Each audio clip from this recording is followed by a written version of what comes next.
Hi, my name is Malcolm Clark, and I'm an English documentary filmmaker who has been living and working in China for about 7 years now. Because to me, what we in the West call the rise of China, I see as the renaissance of China.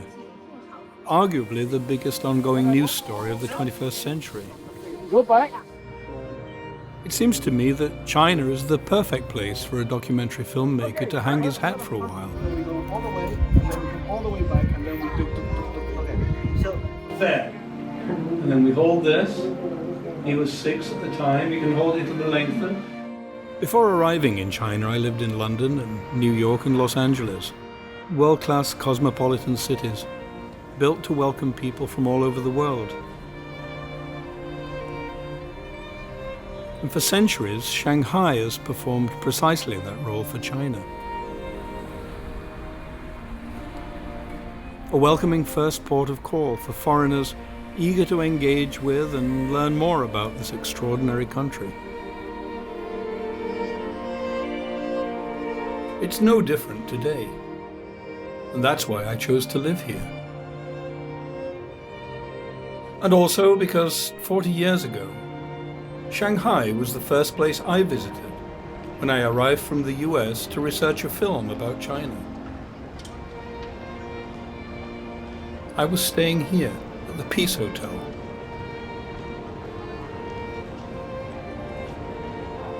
Overlooking the Bund at a time when both looked very different to the splendid way they look today.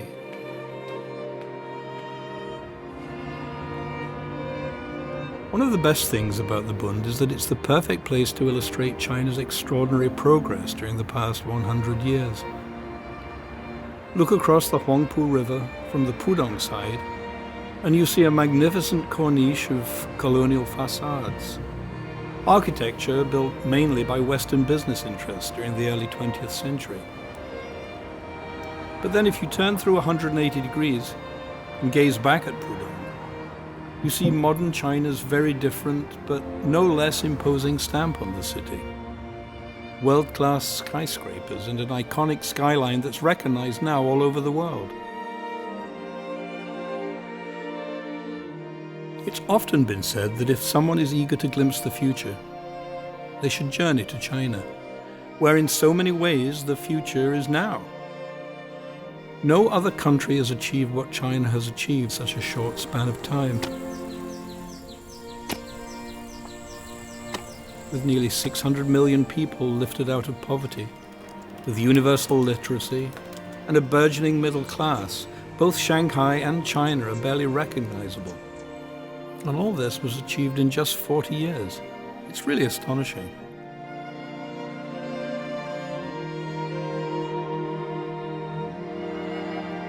It's a pity that people in the West still know so little about where modern China came from, and seem to misunderstand the fundamental drive behind these remarkable achievements.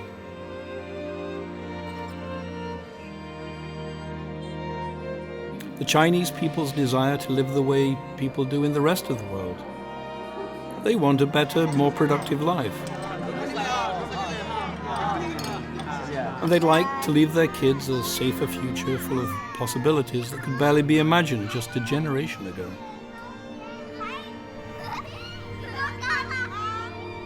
And in today's China, all of that suddenly seems possible.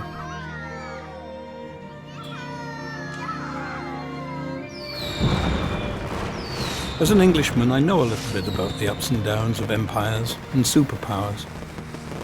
China will shape the 21st century, there's little doubt about that. We need to look no further than the way we're dealing with the COVID-19 crisis in the West. Our governments were too short-sighted, or perhaps too arrogant to learn from China's experience. But after being quarantined 3 times in the last 12 months, I've come to appreciate the abundance of caution and swift responsiveness of the Chinese state. That first-hand experience has reassured me that this city is in good hands. We can all feel safe here.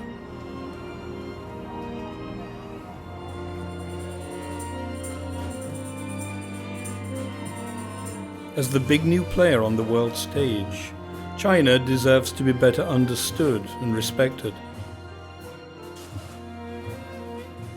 I hope to be able to make more films here, to show Western audiences the China that I see with my own eyes. I love Shanghai. À la Wei Xi, Shanghai.